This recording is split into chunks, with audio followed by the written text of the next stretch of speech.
And to get on record, you graduated from Deering High School, what year? 2016. 2016, amazing. Pull up my questions. Awesome. So Deering High School, 2016, pretty recent. Yeah. Recent? Well, I know. And the more I think about it, I'm like, wait. Over 6 years. So what was it like for you back then? What kind of activities were you involved with? Who were you involved with? In high school, I was very much into my academics and finding spaces for myself in terms of like clubs to join. I really liked debate, UN, but I was very much a kid that was, my heads were buried in the books, and I tried my best to get the best grades I could. And finding community with friends, but I was very much in class when the bell rang. The bell rang again, went to my other class, so I was very much a rule follower and did what I was expected to do. And that was because I had a purpose and I wanted to be someone who gave back to others as I got older. What were some of your big goals in high school? Like what were you looking up to? When I think back to 15-year-old me as a freshman, one of my biggest goals was to help others. So I got a lot of help as a young person. There were subjects I wasn't really great at, math, and I thought I could never be good at it. I had some good math teachers and just teachers in general who supported me.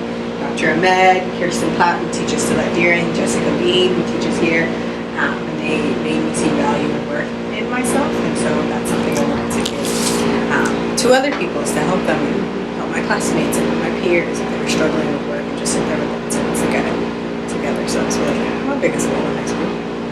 Would you say that's still one of your goals? Yes. Yes. I think I would say that is. Amazing. And you said Model UN. Model UN, I did debate. I did a couple of things that I can't remember, but I was involved in certain things here and there. Student government, I was very much involved in. I was class president my sophomore year. Wow, hey, that is very impressive. Yeah, so I very much liked it and enjoyed it, and it was fun. Yeah, that's you think you were able to find not only like success and challenge, but also joy in a lot of these activities. Yes, that's really important. What would you say is? I mean, I don't think I've only been at high school for 2 years, and I can't put a finger on one of my best experiences. But what was one of your highlights from high school? Something that really stands out to you, right? There was a lot of things that we did in school that stood out to me. I will say what stood out the most was finding teachers who allowed me to be who I needed to be and exist in the space as I was, and didn't ask me to change who I was, but accepted me fully in their space. And Dr. Ahmed, who's now the executive director of secondary schools, his space was open for young people, and I remember going in the mornings right before school started and just kind of sitting there eating breakfast with my friends during lunch, after school. So I really got to find a space that was for me, and all my most exciting moments with friends and just all happened in that space. It was good. When you were in high school, what was Dr. Ahmed's role? Because I know he was my 9th grade earth science teacher, and then my junior year became the assistant principal. So very exciting. Towards the end of my junior year, he became the assssistant principal. My senior year, he was the assistant. That was you followed in his footsteps. I did exactly. He opened up my eyes to a career path I didn't know existed prior to him taking it over. For a lot of young folks, it's hard to imagine yourself in spaces if you don't see people who look like you or people who supported you in those spaces. And he supported a lot of us, and so I was like, oh, this is a career path that I can maybe do. You must be so proud. I can imagine. I hope so. Yes. That's amazing. Any other staff members that you could talk a little bit about? Yes, Kirsten Platt. She taught me sociology my sophomore year, and it was like a point of pride for me to say I was the only 10th grader taking it during the fall. So usually a class you take as upperclassmen, so I got to mingle with the upperclassmen. It was a beautiful class, and it sparked my interest in sociology and humanities, and I loved history, but I didn't know that sociology and psych and all of that existed. And took human rights with her my senior year as well. She was also my mentor when I was student teaching, my mentor when I became a teacher. So she was there with me every step of the way in me becoming the educator that I am, as well as Jessica Bean, who taught me the psych, the first ever AP course that I took. I was with her my junior year. At that time, there weren't a lot of kids of color in AP classes. Deering has changed a lot. We're now, all of our students as freshmen take an AP course and they can keep taking them, but she made me feel welcomed in the space. Sometimes when you are in spaces where folks don't look like you, get nervous, or you don't know if everyone in there is going to support you. Miss B was very supportive and amazing, and she was someone I could go and talk to. Even now as a teacher and in this role as well, she's someone I can lean on. So those three. And I will give a shout out to Helen Bright, who no longer teaches here, but she used to be a social studies teacher. So she was an amazing person. Still is. Still is. Even though not her teaching. Or is she still teaching? Just she doesn't teach, but she does Reach My Teach, so the program that we use. Hey, that's great. Yeah, that's she runs important. That. Yes.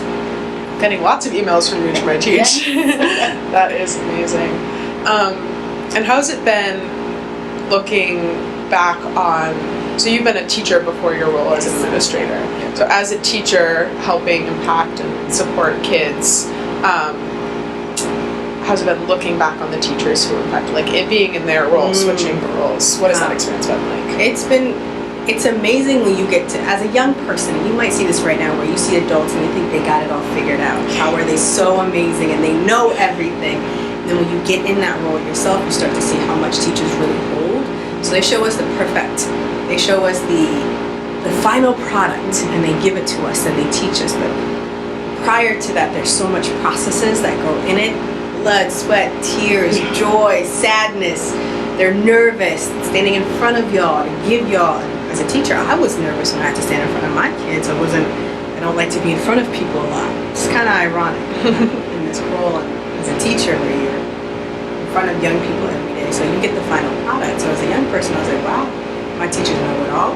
They got it all, and they're doing it all. And in reality, they're working twice as hard to show us that final product, to show up for us every day. So I was very grateful for the teachers that I had.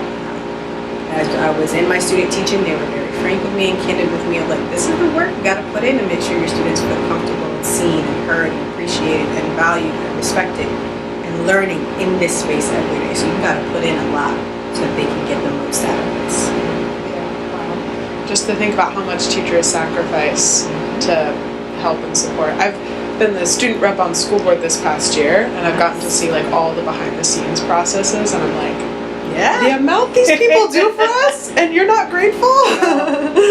It takes young people a moment to see, but once you start connecting with your teachers and you have that one person, you start to see them as a human being, and that's what's really important and valuable. Your teachers see you as that human being in front of them every day, and young people will start to slowly realize as you get older, this is a person.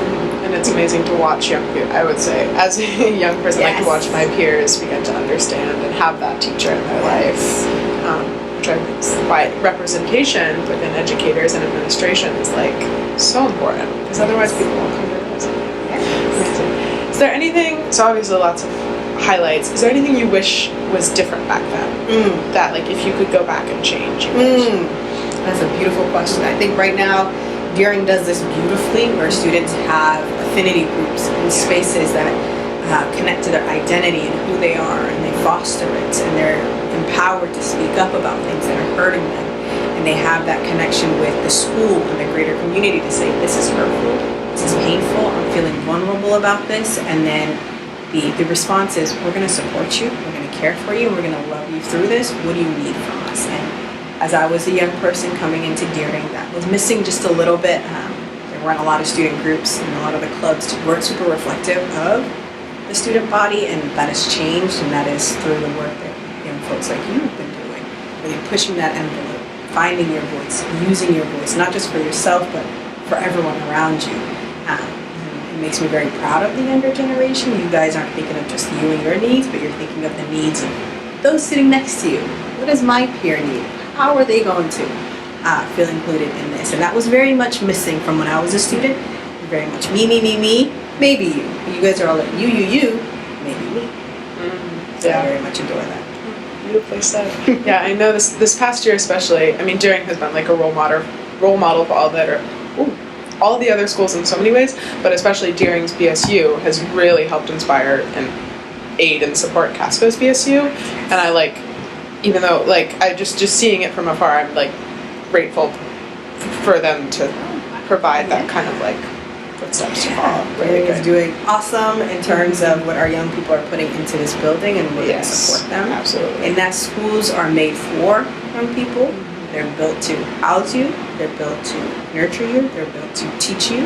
So you get a say in how you want it to run as well. And so we're here to make sure that happens. Yeah. I have a question on here that says, "When were you last back to campus?" But I've like, never left. yeah, exactly, we're here right now, so I think that's a little irrelevant. But amazing. Yeah. Any other highlights that you can think of from high school before we transition to the like current day section of the interview? But I focus more on the now. yeah, exactly. So, could you talk to me a little about like what the few years after high school looked like before you started teaching? Did you go to college? Where did you go to college? I went to college at the University of Southern Maine. I really wanted to stay in my community and help folks around me. Did a lot of mentorship programs. I interned at the Department of Public Works Engineering Department, where I did archive, and so I tried a lot of different things while I was in the process of getting my degree and becoming a teacher. But I knew I wanted to do something with young people. I just didn't know what at first. And I got to mentor high school students, and I said, aha, that's what it is. Ding, ding, ding. Ding, that's what I want to teach. So I came back and I did my student teaching here. I taught here, and then I got to be in this wonderful role with the support of my students, family, staff, and faculty. So I've been very, very excited. So. What was your first role as a teacher after student teaching? I was so I teach social studies. I should have said that, yeah. So Yeah, I'm a social studies teacher. Yes. And then I taught World Civ, and Deering is the first school in the district to do AP for all, and I helped create that curriculum, so we do AP Human Geography in the 9th grade. That's amazing. One of my best friends is going into junior year, and her highlight of the past 3 years has been taking AP Human Geography. Oh, nice! Who's the young person? Anya Hayden. Oh, I love Anya. I love Anya. She's amazing. Yeah, she's really great. And I'm jealous because we don't get to take APs till junior year, and it's a special thing to be able to be accepted into that environment. So yeah. Our students advocated for it. We listened and made it a reality. And is this this is going to be your first year in role of assistant principal? So I was the interim in January of this year, and this is my full term. Full year. How are you feeling about that? Excited? Nervous? Super excited. Yeah. Very excited to welcome students back on the 6th. So good. What would you say are some of the big things that have helped you get to where you are now, where you've been in the past few years? I think oftentimes we make the assumption that we do everything independently. I've done this on my own. We give credit to ourselves only, forgetting the army of people who supported us.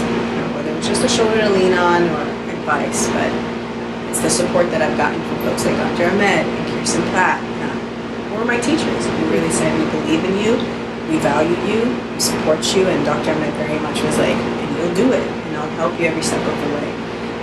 That to me was very important because I'm a young immigrant girl, and so I didn't have a lot of community here, and so to find my community at school was something beautiful. Find adults outside of my mother who genuinely cared for me and wanted the best for me. It was like, okay, there are people who support me. With that support, I was able to then see my own potential and rise to that expectations they set for me, so I can never self-doubt if I have people telling me, you got this. So I chose to trust them over my own self-doubt. That's how I got here. So great. Very wise. Going off of that, I think everything you've said has been sort of a piece of advice, but is there one specific piece of advice you would give to Deering High School and Portland Public Schools students now? Yes.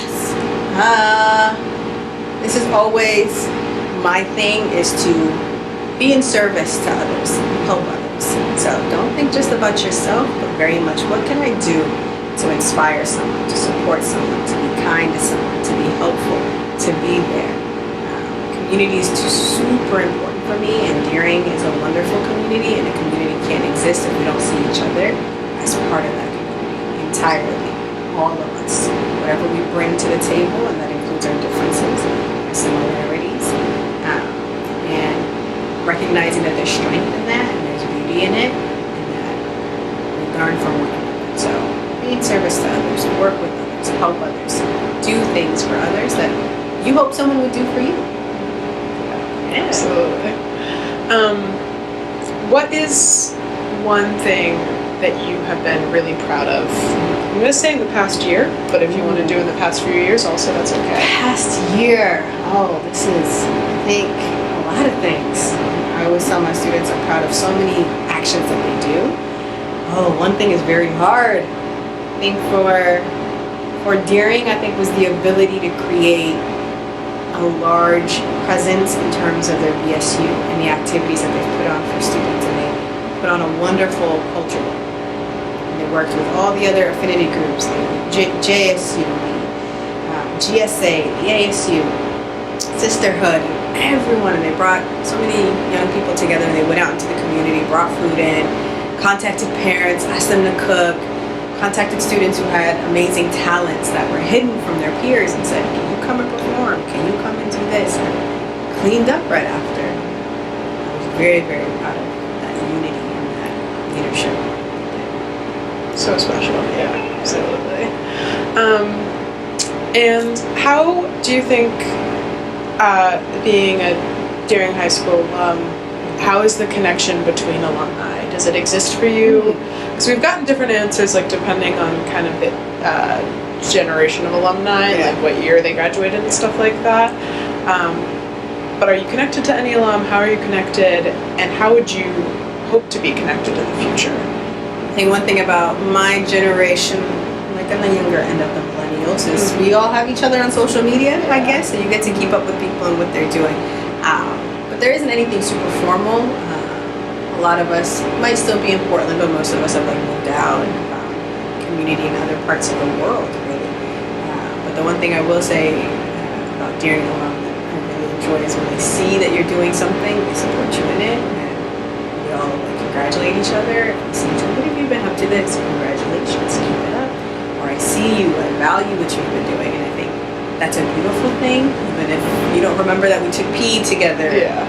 Freshman year, just to be like, you went to Deering, I went to you this, you that, congrats, that's awesome. I think that's the one thing that I like about the Deering alum. Regardless of the generation, they could be 1976 and they'll still say, oh, awesome, go you. Go you. Yeah. Absolutely. And what are some things about Deering that you think haven't really changed? And like, so maybe some traditions that, because obviously change is so important. Yeah. It's what keeps our schools alive. What are some traditions that are maybe still around and you hope will stick around? I think our Ram Pride is very much alive and exists everywhere. Our purple and white, everything that we do. And kids really resonate with the Ram, and folks be like, oh, you're a Deering Ram, oh my God, I'm a Ram. And our Spirit Week is so, I feel like when I see the young people dress up, I'm like, I used to do that. I dressed up on purple and white day. Outside of that, I was like, I got homework, y'all. I can't go to the mall and start looking for clothes to wear. But the sense of community has always stayed the same at Deering. You're always able to find your corner, your people, and then that kind of feeds into the larger community at Deering, which we've gotten even better at creating, so that students just don't feel like this is my one corner, but this is my corner in addition to everything else and everyone else in this building. So my sense of like community has still stayed the same. I enjoy it. I went to a soccer game, one of the preseason games yesterday, and kicked some serious butt. And it was really cool seeing how even at like a preseason game at 2 p.m. or whatever, people were still showing up, whether it was family or friends or whatever. Which is like, even when it's still summer, you got a week to go until you're really back in the building. And you can see that really exists. That's the Deering difference. Yeah. That community right there. Our students work together, learn together, appreciate one another. And that's the Deering difference, really. How about some changes that, think things have existed during your years or as a student in the past and your years as staff that you wish to see in the future? Ooh, changes in the future. Oh, that's a good one. I love student voice, and I want our young people to have voice in every aspect of what we do, and so that's something I'm looking forward into propping up some more, whether it's the classes that young people take, which we've done that a couple times when we ask questions and say, what do you think is here and there, but making that more constant and regular. We want the education to fit the needs of the young people here and the programming to fit what you guys need and want and have to have in order to succeed, and we can't do that without consulting y'all. So that's something I see continuing to grow here at Deering. That's all for me. I don't want to take up too much of your time. You're doing awesome. But do you have any more questions for me or remarks or ideas? My biggest thing is just I want young people to kind of really understand that I went through this system and I got here. Yeah. So whatever you want to do, if Miss Noor was able to do this, anyone can do it. Yeah. Anyone can do it. Absolutely. I mean, I think just having kids see you in not only now as a teacher, but in the role as administration is major. Like being able to say, hey, like this is like this could be me one day. Yes. So special. I mean, I wasn't even thinking about teaching until my first year at Casco when I was able to see teachers and be like, what? Hey, like that could be me, and I could see myself loving to do that. So it's Give that feedback to your teachers. Yeah. I love to hear those type of things and lift their spirits. Amazing. All right. Thank you so much. You've been